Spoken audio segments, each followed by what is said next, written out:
Go ahead and decide I was cruel if that makes it easy. I was a woman trying to build something, and people love to act pure after the numbers go bad. My husband had spent years being quiet, safe, and impossible to move, while I was the one who wanted a life people could actually see. So yes, I posted the little prank with the work boot because it was funny and he laughed first. He watched the comments, locked his phone, set it face down, and gave me that small, calm smile he used when he did not want to argue. By the next morning, 1 million strangers knew my face, and I was sure I had found the door. My name is Harper Lane. I was 29, and I worked the front desk at a small wellness studio where other women arrived glowing, already filming themselves like the world had asked. Of course, I tried to do the same. I posted everything. My protein pancakes, my cheap gym sets, my grocery hauls, the candles I lit before cleaning the apartment. The 30-second clips where I pretended a normal Tuesday had a brand deal hiding inside it. 7 likes, 12 views, 1 comment from my aunt saying I looked tired. My husband Noah said numbers took time. He said it gently, like that fixed anything. One night, while I stared at another dead reel, he brought me tea and opened a notebook. He asked what I wanted my page to be. He said we could make a schedule. That was his flaw. He turned pain into a plan. But I did love him then. That part matters. On our 5th anniversary, he bought me a rose gold ring light from a resale app. He held it over the bathroom mirror while I filmed arm shaking, saying nothing because he knew I wanted the light perfect. That video got 39 views. The work boot video was not even planned. Not really. I had put a fake plastic bug inside one of his boots, and I was filming my morning routine when he slipped his foot in. He jumped, grabbed the wall, and made a sound that came out half panic and half laugh. Then he saw my phone and laughed harder. So I posted it. I added a cute caption about married life. I used a trending sound. I tagged it as a harmless husband prank and went to work. By lunch, my phone would not stop buzzing. 10,000, 50,000, 200,000. Mira, a woman from my studio with her own lifestyle page, sent me 6 voice notes. She said this was my lane. People did not want pancakes from me. They wanted my husband being sweet and clueless. That night, Noah sat on the couch and scrolled through the comments. People called him adorable. People called him slow. One woman wrote that I had married a man with a golden retriever brain. I laughed because it was the internet. He asked if I had expected that many people to see it. Soft curiosity. No anger. That careful tone he used when he wanted the room peaceful. I told him no, but that it was good for us. If my page grew, maybe I could make money from it. Maybe I could stop smiling at rich women who forgot my name. He looked at the screen again. Then he locked his phone, set it face down on the coffee table, and gave me that small, calm smile. I read it as surrender. A few days later, he asked if I could leave him out of posts that made him look stupid. He named the boot video and one comment that had bothered him. He said he could laugh with me, but not with strangers laughing at him. I told him he was being dramatic. Of course I did. I told him everybody loved him. I told him the comments were part of the joke, and the joke worked because he was naturally funny. After that, he stopped stepping into frame when I held the phone up. So I learned to film from farther away. By Friday, I had 3 prank ideas, a better tripod, and a husband who still believed this was something we were sharing. The next prank was smaller. I switched the salt and sugar before Noah made his coffee. He took 1 sip, made a face, and checked the jar. I was behind the pantry door with my phone already recording. He did not laugh right away that time. He wiped the counter. He asked if I had filmed it. I said only a little. Of course, that was true if little meant the good part and not the whole morning. He asked me not to post it before he saw it. I told him I would never make him look bad. Then I trimmed out the part where he asked. The followers loved it. The commenters loved it more. The video did not hit 1 million, but it hit 200,000 in a day, and my page jumped from 4,000 followers to 11,000. 11,000 people. I counted the number during my lunch break, while a client at the wellness studio asked me for cucumber water without looking at my face. Mira stood beside the towel warmer and watched the reel on mute. She said the magic was Noah's reaction. She said he had a face people trusted. She said I should build a series. Husband versus wife. Home pranks. Real marriage. Real marriage sounded better than front desk. So I made a list in the Notes app. Wrong mug. Fake spill. Air horn under the chair, but softer because I did not want anyone saying it was unsafe. Flower on his black jacket. A fake text from a delivery driver saying our couch had been returned because Noah signed the wrong form. Missing keys that were not missing. A breakfast smoothie with green food dye. I told myself it was harmless because I was careful. I told myself that if he truly hated it, he would say something bigger than a quiet request over coffee. That was how I measured pain then. If it did not shout, it could not be that serious. Noah still tried to help. That made it easy to keep going. He fixed the loose tripod leg. He reminded me to charge the ring light battery. He sent me a link to a free editing app because I complained the paid one was too expensive. He asked if I wanted him to take a photo of me at the farmer's market, and I said yes, but then posted the clip where he dropped the tote bag and apples rolled under a table. It was funny. People laughed. The caption was not even mean. I wrote that my husband could turn grocery shopping into a disaster movie. The followers filled in the rest. One commenter said Noah had the survival instincts of wet bread. Another said men like him were proof women carried marriages. Someone asked how I slept beside a person that slow. Noah read that one. I know because that night he stood in the kitchen with his phone in his hand, not sitting, not scrolling, just standing. He said the wet bread comment was from the flour prank on Tuesday, and the slow comment was from the grocery reel on Thursday. He said both posts were still up. He said I had liked 3 replies under them, specific and factual. That was how he spoke when something had already been folded and put away inside him. I asked if he had made a spreadsheet of people being mean to him. I meant it as a joke, but it came out sharp. He did not answer. He locked his phone, placed it face down beside the sink, and gave me that small, calm smile. I read it as him knowing he had gone too far. He asked me to stop posting angles that made him look stupid, not stop filming forever, not quit the blog, just leave him out unless he said yes first. That sounded reasonable for about 6 seconds. Then I heard the older client from work in my head, the one who filmed Pilates in a diamond bracelet and called me sweetheart because she could not remember Harper. I heard Mira saying the followers wanted real reactions. I saw the brand inquiry from a novelty snack company sitting in my email like a door cracked open. I told Noah he was making this about his pride when it was about our future. He asked whose future had comments calling him useless. I said the internet talks like that. I said nobody meant it. I said he was lucky people found him lovable because most husbands were invisible on their wives' pages. He went quiet. Of course, I hated that. His quiet made me feel like a child making noise in a room full of adults. He never yelled, never slammed a cabinet, never gave me something solid to push against. He just went still and made me look louder than I wanted to be. So I got louder on purpose. I posted a story poll the next morning. Should Noah let me keep pranking him if it helps us pay bills? Yes, be supportive. No, he hates fun. 93% chose yes. I showed him the result while he tied his work boots. He asked if those people knew he had already asked me to stop. I told him nobody needed a meeting over a joke. That was the day Ellis Vale commented. Ellis had a small creator network in town. He hosted panel nights and brunches with names like Real Growth for Real Women. He had 38,000 followers, a neat beard, and the kind of calm voice that made basic advice sound expensive. Under my poll screenshot, he wrote that raw couple content was outperforming polished lifestyle content everywhere.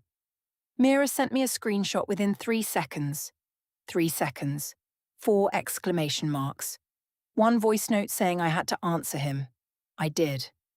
Ellis messaged back that same afternoon. He said I had a natural hook. He said my husband gave honest reactions. He said audiences were tired of fake perfect marriages.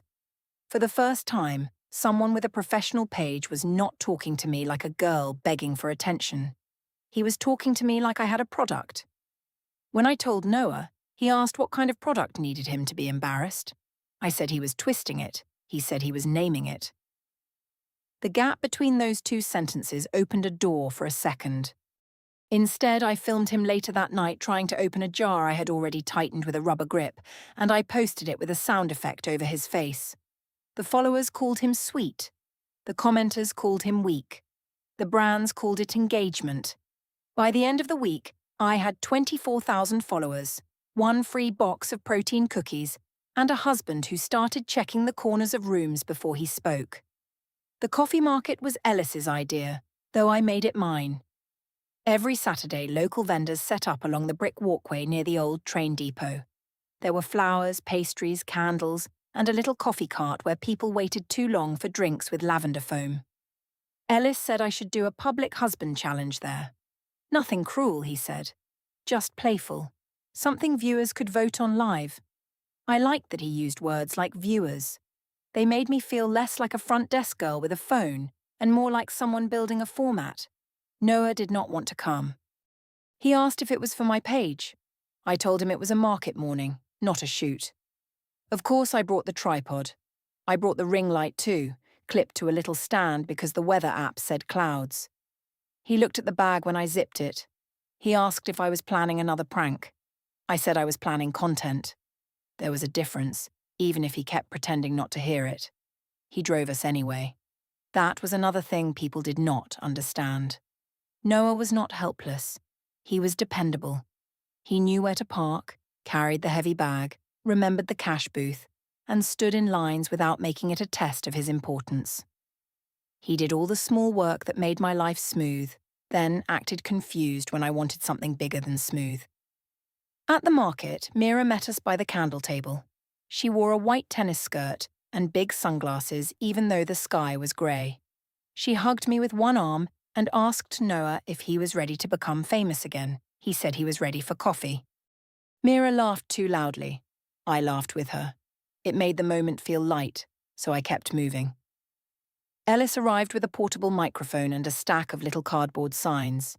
He had printed one for Noah, my wife's test subject. I thought it was cute. It was a prop. The followers would understand.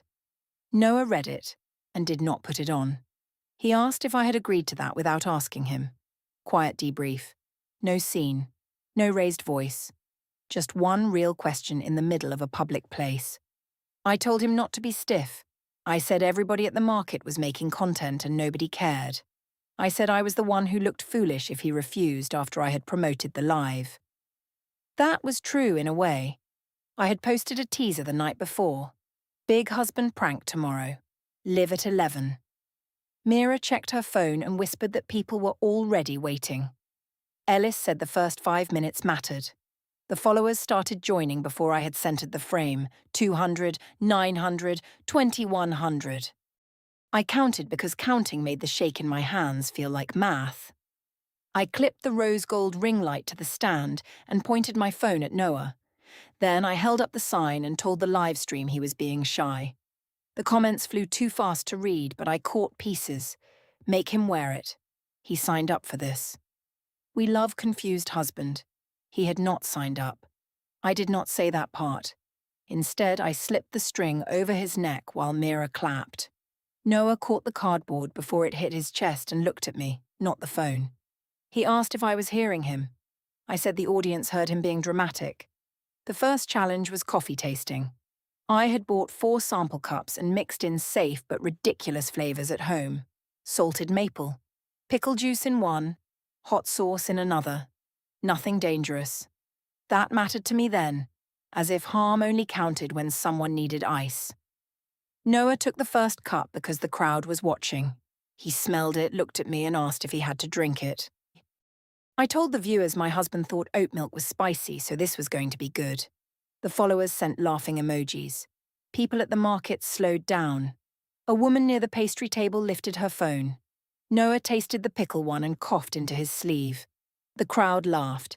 Mira bent over. Ellis said the reaction was perfect. For the second cup, Noah put his hand over the lid and said he was done. He said it calmly, and because he said it calmly, it sounded optional. I told the live stream he always did this. I said he got nervous when people loved him. I said he worried too much and that was why the followers loved him. Then he looked at the phone and asked whether the people watching had heard him say no before I started. For 1 second there was a small opening. I could have laughed and ended it. I could have told the followers the bit was over. I could have handed him real coffee and made the video about a wife who listened before it got ugly. But Ellis glanced at the viewer count. 4,000. 600. Still climbing. So I leaned closer to the phone and said Noah was trying to cancel my best content. The comments split. Some laughed. Some said he was ruining it. A few told me to stop. I ignored those because every creator knows not to feed negative comments. Noah took off the cardboard sign and folded it once. Not ripped. Folded. Neat crease down the middle. He handed it to me, locked his phone, placed it face down on the candle table and gave me that small, calm smile. I read it as embarrassment. Then he walked to the coffee cart and bought his own drink. I kept the live going for another 7 minutes. Mira jumped in beside me and turned it into a joke about husbands needing training wheels for fun. Ellis told the viewers to follow for part 2. I smiled until my cheeks hurt. By evening, clips from the market were everywhere on my page. My follower count hit 41,000. The pickle coffee cough became a meme. Noah sat at the kitchen table while I refreshed the numbers. He said dinner was in the oven and asked if we could talk before I posted anything else. I said I was working. He said he had said no in front of people and I had kept going. I told him the crowd had pressured me. I told him he chose to come. I told him nobody forced him to take the cup. He asked if I needed force before I would call something wrong. I said he was using serious words for a silly market video. I said men loved being funny until a woman earned from it. He looked tired then. Not strategic, not cold, just tired in a way that made his face older. Of course I looked away. If I kept looking, I might have had to see the man under the content. Instead, I opened my analytics and watched the number climb. That night, Ellis messaged that I should come to his creator mixer in 2 weeks. Local bloggers, small brands, and a few top followers would be there. He said I had momentum. Momentum. I repeated the word in bed while Noah lay turned toward the wall. He did not ask who I was texting. He did not ask why I was smiling. He just plugged in my ring light battery before he went to sleep. After the market video, the apartment changed shape. Not the furniture. The room still looked the same in the morning, with Noah's boots by the door and my tripod leaning beside the bookshelf. But every corner became possible footage. The hallway mirror, the laundry basket, the kitchen table where he opened mail, the couch where he rubbed his eyes after work. The followers wanted more. That was the cleanest excuse in the world. It sounded like demand, not choice. If the followers asked where Noah was, I gave them Noah. If the commenters wanted his reaction to a fake spider in the shower, I gave them a blurred clip from behind the bathroom door with only his shout and my laugh. If a brand sent novelty socks with ugly cartoon faces on them, I filmed him opening the package and looking confused. Noah started moving differently. He checked cups before drinking. He opened closet doors slowly. He asked why my phone was propped against the fruit bowl. He stopped telling me small things from his day until we were in the car, where he thought I could not film. That hurt more than I admitted. Of course, I turned the hurt into proof that he was pulling away from my dream. He had once held the ring light for me. Now he looked for cameras like I was a stranger in our home. One Thursday night, he came home with takeout from the Thai place I liked. The bag had extra peanut sauce because he remembered. He set it on the counter and asked if we could eat without phones. I said I had a posting window. He asked for 20 minutes. 20 minutes. I had given strangers whole days of my face, but 20 private minutes felt like a tax. I put the phone screen down, but I left the camera app open. Not recording, just ready. That was how my mind worked by then. Every quiet moment was either wasted or waiting. Noah saw the screen glow against the table. He did not touch it. He said I had promised the last clip would be the market. I said I promised to be more careful. He said careful was not consent. That word again. Consent. It made our apartment sound like a policy document instead of a marriage. I told him not to talk to me like one of those commenters who wanted to feel better than everyone. I said wives had been posting husbands forever. I said he was acting like I had exposed a secret when all I showed was us being us. He named the pattern then. He said when he laughed, I posted. When he asked me not to, I edited around it. When strangers insulted him, I called it engagement. When he got quiet, I called it support. Noah had never said that many true things in a row to me. I hated him for choosing that night to start. So I changed tactics. I softened my voice. I moved around the table and touched his shoulder. I said I understood he was overwhelmed. I said I could blur his face sometimes. I could turn comments off when people got too mean. I could make a consent joke at the start of each video so everyone knew we were fine. He asked if I had heard myself. I said I was offering compromise. He said I was offering packaging. That sentence landed too cleanly. It made me feel cheap, so I got up and put the takeout in the fridge. I said if he wanted to punish me for finally doing well, he could eat alone. He did not follow. The next day at work, Mira asked why I looked tired. I told her Noah was making content stressful. She said husbands got weird when wives started getting attention. She said men loved supportive women until support looked like applause coming from somewhere else. That sounded wise because it defended me. Ellis messaged later that afternoon with details for the creator mixer. He sent a digital invitation with my name on it. Harper Lane, featured rising creator. I stared at that line for a full minute behind the reception desk. Featured, rising, creator. 3 words. Better than a raise. Ellis also asked if Noah would attend. He said the event had a new consent-forward policy for couple creators, and he needed to know whether my husband was comfortable being discussed in a live panel. I rolled my eyes so hard the security camera probably caught it. I told him Noah was shy but supportive. I told him not to worry. Ellis answered with a thumbs up and a short message saying, clarity helped everyone. Clarity.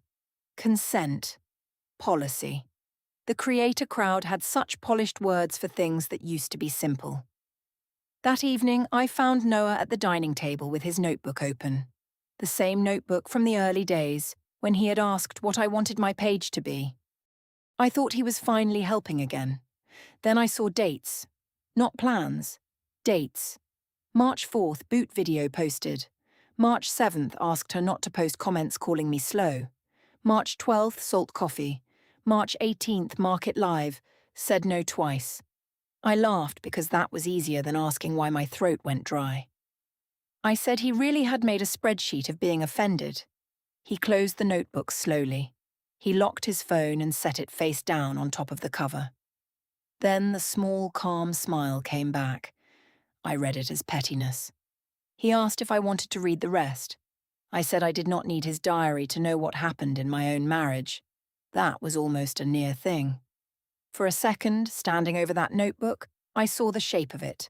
Not a joke here and a joke there. A line. A record. A person asking, then asking again, then changing because the answer stayed no. The screen of my phone lit up beside my hand. New comment. Your husband is the best unpaid actor on this app. I picked up the phone. The door closed. By the weekend, the social circle around me had started to thin in small ways. Mira still replied, but not as fast. A woman from the studio who used to share my reels stopped tagging me in her morning routines. My sister sent a message asking if Noah was actually okay with all this. I answered with a laughing emoji and did not ask why she was asking. Noah stopped eating dinner at the table if my tripod was visible. So I hid the tripod behind a plant. That was the marriage by then. He got quieter. I got smarter with angles. He asked cleaner questions. I made messier content. And the creator mixer was only 6 days away. The final line I crossed did not look dramatic while I was crossing it. It looked like good lighting. I had set the rose gold ring light in the bedroom doorway because the afternoon sun made my face uneven. My phone was vertical. My hair was clean. I had put on the soft grey sweater that made the followers ask for links. Behind me, the room looked warm and normal, with our laundry basket cropped out and Noah's side of the dresser just barely visible. I went live without telling him. At first, I talked about the creator mixer. I told the followers I had been invited as a rising creator. I thanked them for making it happen. I said this community had changed my life, then corrected myself because that sounded too big, and said it had opened my life. The followers sent hearts. The commenters asked where Noah was. There it was. Always. Where is confused husband? Tell him we miss him. Prank him before the mixer. Noah came home while I was reading them. He saw the ring light before he saw me. His work bag was still on his shoulder. He asked if I was live. I smiled at the camera and said the husband had entered the chat. He stayed by the door. He did not step into frame. He said my name once, not loud, not angry. Harper. There was a warning in it, but warnings only work when you still believe the other person has power over you. I told the followers Noah had been trying to retire from the content life.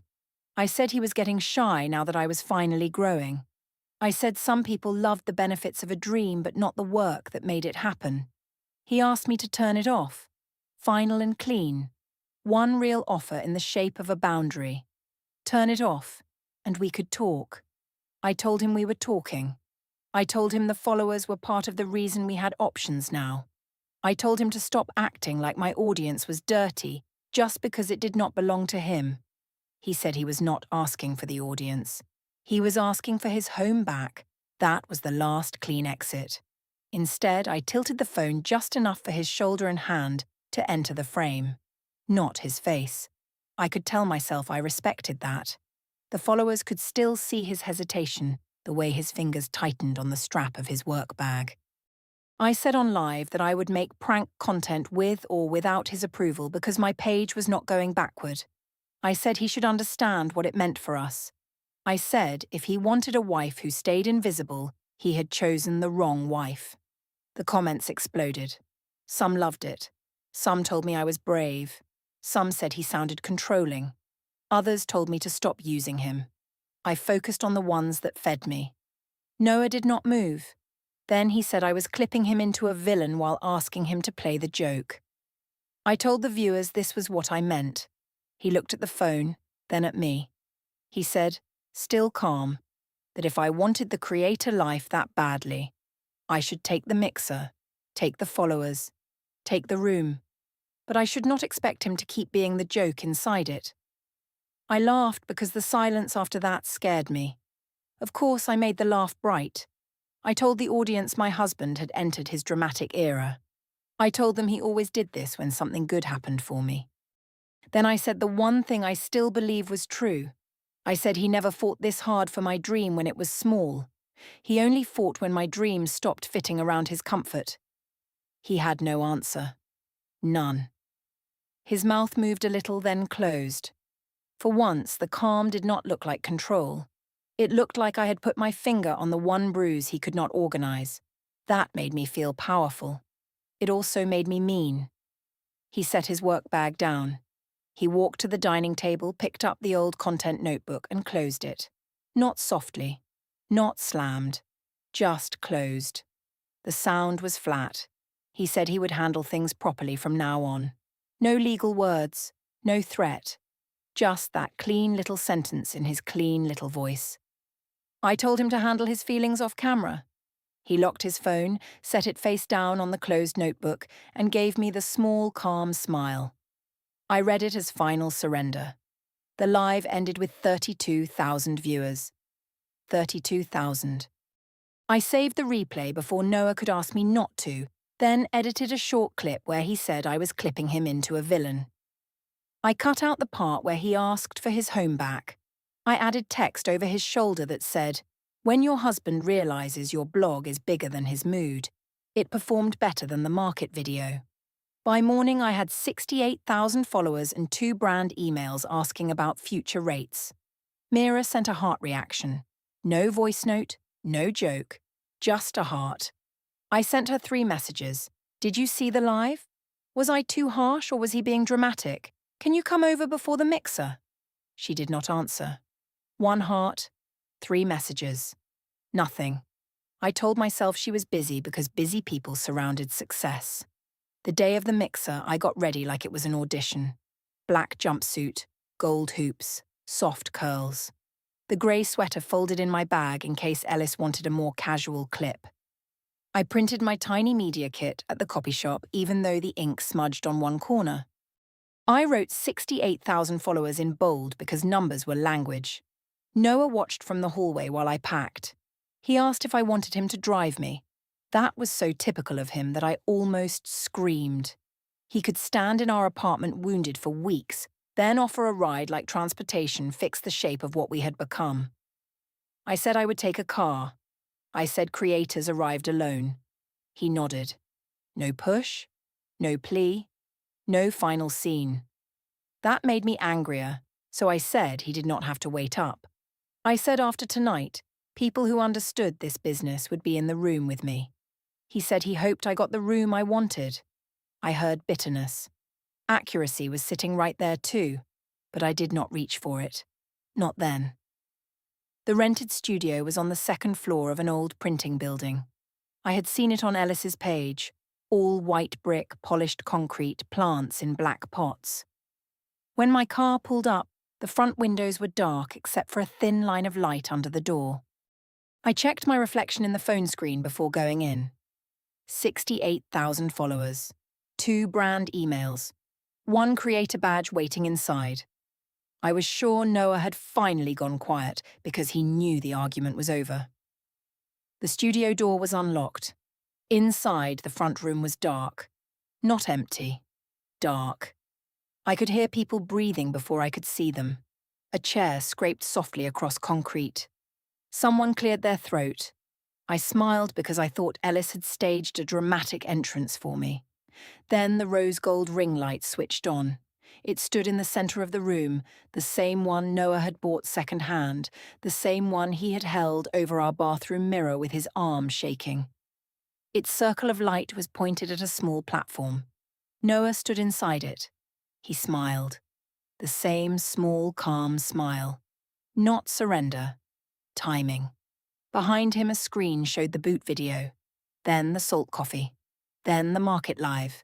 Then the bedroom live, frozen on the frame where only his hand showed. Ellis stood near the screen with a tablet. 2 brand reps sat in the front row. 3 local bloggers I followed were beside them. A few top followers from my comments sat shoulder to shoulder with people from the creator network. Mira was not there. My hand stayed on the strap of my bag. Noah said the first clip was March 4th, the day I posted him jumping from the fake bug. He said March 7th was the first time he asked me not to leave up comments calling him slow. He said March 18th was the market live, where he said no before the 2nd cup. Dates. The notebook. The exact comments. Ellis's consent questions. The phone face down every time. All of it clicked into place so cleanly that there was no room left for noise. Noah told the room that their favorite prank wife had not built a couple brand. She had built a stage where one person kept asking to step off. He had sent Ellis the public clips, the uncut live audio, the screenshots of comments I liked, and the messages where he asked me to stop. Nothing came from my private accounts. It was all mine. My posts, my captions, my saved replays, my choices. I looked at Ellis. He did not look sorry. He looked careful. One blogger in a cream blazer set her phone down and said consent was not something I could add later as a caption. I tried to laugh. It came out too small. I told them this was a setup, that Noah had tricked me, that everyone knew prank content was exaggerated. Nobody moved toward me. Ellis took the creator badge with my name on it from the sponsor table. He said the network would be adding a consent policy for all couple content after tonight. Then he placed the badge face down beside his tablet. That was his exit. Clean, public, useful to him. I looked for Mira again. as if she might step out from behind a plant with one of her loud laughs and turn the room back into something I understood. There was only an empty chair near the back wall. A privacy complaint and separation petition were filed that week, and the takedown demand went to the brands on my media kit.